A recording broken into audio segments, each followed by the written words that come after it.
Hi, welcome back to my channel, Beautiful Minutia. If you're new here, my name is Tiffany, and today I am talking about my July TBR. I have a nice hefty little stack of books over here, so there may be books that I finish and some that I may not, so this might end up being a little bit more of a pile of possibilities than an official TBR, but there are certainly ones that I will get to for sure. Of the books that I have here, I have some that are carried over from last month, some that are part of readathons, a book for Jane Austen July, some buddy reads, and of course, plenty of books to fill in my summer book bingo. I do have some titles written on here of books that I've completed so far, but I don't have any stickers on any of them yet to kind of show my real progress. But by the time I do my June wrap up, I will have that filled, so it'll be a little bit easier for you to see. If you're not familiar with my summer book bingo, it is a challenge that I'm doing all summer long with this fun bingo board with all kinds of different prompts, and I will link the video where I did the announcement for that, because it also in the description of that video has the downloadable PDF for this and also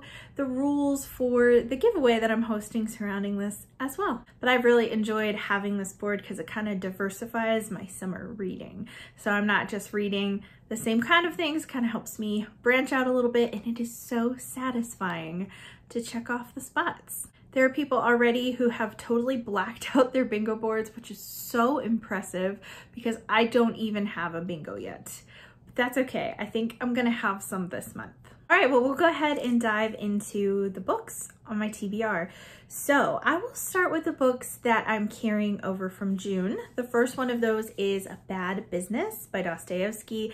This is a collection of short stories that was recently published by Pushkin Press, and it is a new translation, and I'm really enjoying them so much. This is my first foray into Dostoevsky short stories, although I have read some of his major novels, and this is a read-along that I'm co-hosting with Christy Lewis from Dostoevsky in Space, Stephanie from Miss Richards Reads, Evie from She Was Only Evie, and Kate from The Literary Apothecary, and it's been a blast to read these. I think at the time of reading this, I think I have 3 short stories left, and this was intended to be a 6-week read-along where we're reading approximately 1 short story a week, but as you can see, having read 3 of the 6, that's way more than halfway through the book.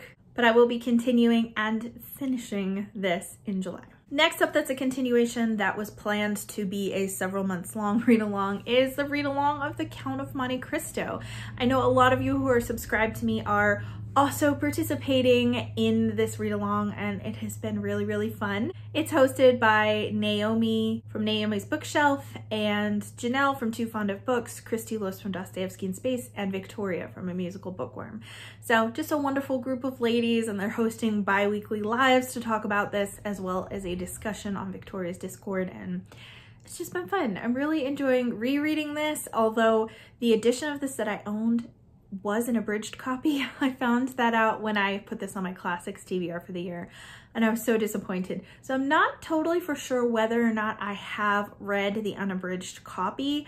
I know that the one that I owned that I read multiple times was abridged, but I got it from the library before I ever owned it, so maybe the one I got from the library was unabridged.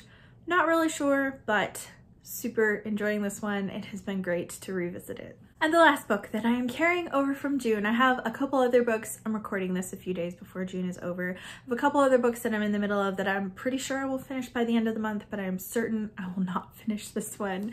And it's The Lord God Made Them All by James Herriot. I am already loving this. This is just like my ultimate comfort read, and in fact, this is for the comfort read spot on my summer book bingo, and it was for the Buzzwordathon in the month of June. I think the prompt was a book with the word all in it, so I ended up picking this one, and gosh, this book is already bringing me so much joy. I just love this series. It's like the ultimate cozy read for me. I should mention also that The Count of Monte Cristo on my summer book bingo is for a book that's over 500 pages, and A Bad Business I already used for a short story and a novella, and I'm only using it for that one square, even though it has multiple short stories in it. Okay, let's move on to Jane Austen July. I am a bit of a rogue when it comes to Jane Austen July. I don't really necessarily follow the prompts, or at least I haven't in the past, and I'm not this year. Next year might be different. I don't know. But basically, I just pick a Jane Austen novel to enjoy, and just call it good. So last summer I read Northanger Abbey, and this summer I am reading Persuasion. I love these Paper Mill Press editions. I think they're really pretty. I know that I have read this before when I was in high school, but I don't remember anything about it, including even like the main character's name or anything about it at all. So I'm looking forward to reading this. I'm buddy reading it with my friend Tia from Novel Idea, and this is, I think, her favorite Jane Austen novel. And then also a subscriber friend, Alyssa. I'm buddy reading it with both of them, so that will be really fun. I think I'll use this prompt maybe for flowers on the cover, because there's really pretty flowers there, and on the spine as well. So that might be what I use it for. I could use it for classic as well, but I have another classic that I have over here that I think I'll use for that spot. But we'll see. I'm kind of like playing a little bit loosey-goosey on my prompts. Last year I planned out exactly what I was gonna read, and I'm being a little bit more loose so I can give myself space for mood reading in case I pick something else up, and I can kind of shuffle things around. All right, my only other buddy read for this month is actually one that I am mostly going to buddy read in August, but I'm pretty sure we're gonna start it, or at least I think I'm gonna start it at the end of July, and that's the Poisonwood Bible by Barbara Kingsolver. I'm buddy reading this with Shelley Swearingen, and I am really looking forward to reading this with her.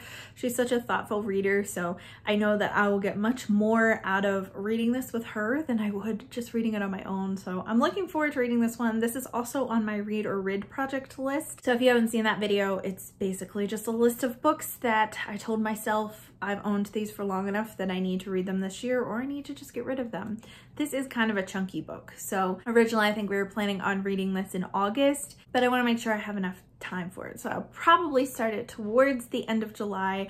And I think that I will use this for the prompt on my bingo board of set in a different country, because I believe this is about a missionary family who goes to the Congo, and there's a lot of unrest in the Congo. I've heard mixed things about this. It seems like people love it or they hate it. So we'll see. I own another Barbara Kingsolver as well, so if I hate this book, I might just go ahead and unhaul the other one without even reading it. I'm not really sure, but yes, so that's on there. Oh, also, I forgot to mention that this is actually July's prompt for the Buzzwordathon is a book-related word in the title, so Bible, that works. But I think I will be mostly reading this in August. So I also have the Buzzwordathon prompt for August, and I'm kind of gonna switch that into July. So the Buzzwordathon prompt for August is items. So it needs to have an item in the title. So for that one, I chose The Black Pearl by Scott Odell. Scott Odell is probably most well known for his book, The Island of the Blue Dolphins, which I think was maybe a Newbery winner, but this is a Newbery Honor book. This is also on my Read or Rid project. I've had this for a long time. Don't really know all that much about what it's about. I'm pretty sure it's about a boy, and I think his father's like a fisherman or something, and they find a pearl, and the pearl brings them a lot of trouble, or so it would appear. I could use this book on my summer book bingo for either summer vibes or middle grade or water on the cover. So I will use this for one of those prompts, but I'm planning to read this in July since I'm reading most of the Poisonwood Bible probably in August. All right, so the Read Your Bookshelf Challenge. The prompt for July is a book that you've been actively avoiding but that you actually do want to read.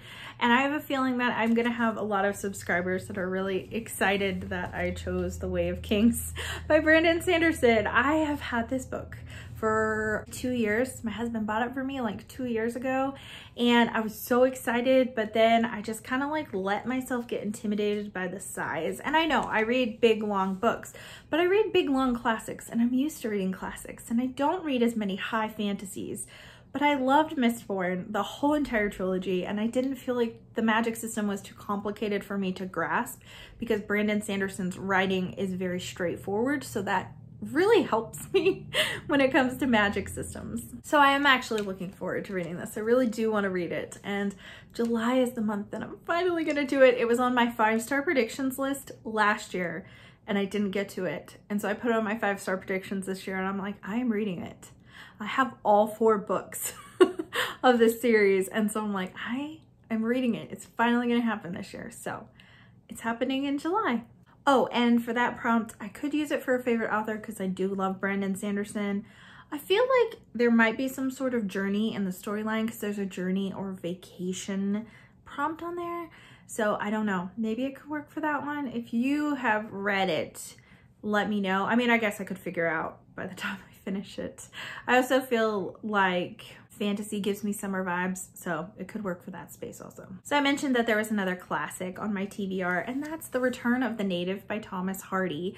I have had this book for a while actually, and I kind of have been reading a Thomas Hardy book every single year for the past couple of years, and I've read 4 of his books so far. So this is the next one that's up on the list. This is on my classics TBR, and Thomas Hardy just screams summer to me, to be totally honest. I think it's the pastoral writing that just gets me every time and just feels wonderful in the summertime.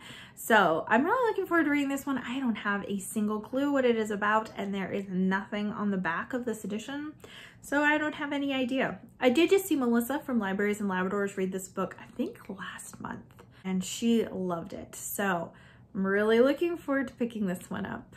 One of the prompts that's on my summer book bingo board is a mystery, and I have not been really very much in a mystery mood. So I was kind of like, I don't know what I want to read that could fill that prompt. And then there was a book that Christy Lewis from Dostoevsky in Space read, and it sounded really, really good. And I asked my librarian to buy it for me, and she did. And as it turns out, it is a historical mystery, and that is The Red Palace by June Her. So I'm planning to read this month. I'm really looking forward to it. It is set in Korea, and like I said, it's a historical mystery. That's pretty much all I know about it. I think it has something to do with some sort of killings that are happening in this palace. And I had read the first couple of pages when I was trying to decide what book I wanted to read next when I was reading in June, and I just kind of put this one off because I was reading some other books. And I think that the main character is like a nurse in the palace, and then I think she discovers some shady kind of things happening. So really looking forward to this one, and this one, I'm not gonna say, could be so many different prompts because I am for sure using it for the mystery space. And then the last book that's on here is actually a nonfiction that I will use for my nonfiction space, and that's Atomic Habits by James Clear. I started this book in January, and I had it from the library. It was a great book to read in January, by the way, or December when you're gearing up for a new year, because it's all about habits and changing your life and all that kind of stuff. And I started it and I was really enjoying it, but it was due back really quickly. There was a long hold on it, and I was like, wow, I really need to buy this book because I think that it is one that I will read multiple times and want to come back to. So I purchased it, and now's the time to read it. And I think July is gonna be perfect because the whole point of this book, which is interesting, I thought that this book was about like big explosive changes. Like I was thinking atomic bomb, I guess, habits.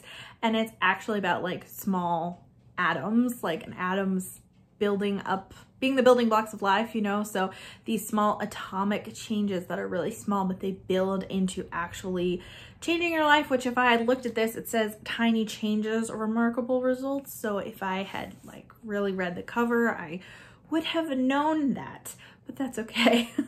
I just feel like July is gonna be the perfect time for me to read this because we'll start back up with homeschooling in August, and I think it will help me set myself up for success in terms of organization for homeschooling, in terms of a good like morning routine for myself before my daughter even wakes up and all of that kind of stuff. I just think it'll be a good kick in the pants, so it feels like a good time to finally finish this book, although I'll probably start it from the beginning because I think I was maybe like a quarter or a third of the way through by the time I had to return it. So I think I'll probably start it over. Well, that is my TBR, and there's a lot of really chunky books on that stack. Even like The Return of the Native, it looks like a tiny book, but it's like 500 pages. So even that one is not a teeny tiny book, but there's some really big books on there. Count of Monte Cristo, I'm already part of the way through, but Way of Kinks is really big. Poisonwood Bible is really big. So I do have some slightly chunkier books on this list, but I have a couple little ones and ones that I think will be quicker reads as well. I'd love to hear from you in the comments down below. What are you reading in July? Is there anything you're super excited to read? Let me know. Thank you so much for watching. If you liked this video, please hit like and also subscribe so you can continue to see more bookish content from me, and I will see you again next time.